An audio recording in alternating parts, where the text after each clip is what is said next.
चले के आसो देवो घर जी। ए सुना सुना ये हमर लभार जी, कैसे चले के आसो देवो घर जी। घरवा के सब लोग करता मना, घरवा के सब लोग करता मना, कैसे दर्शन होई भोले दानी के।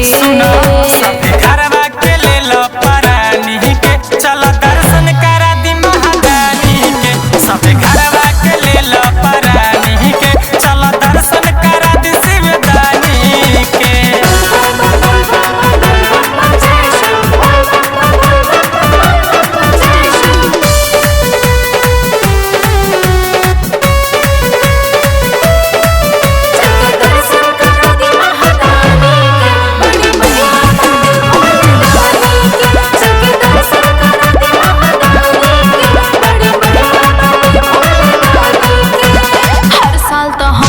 के जाते रही जा बाबा के सोना चरण में, रहिया में झूमत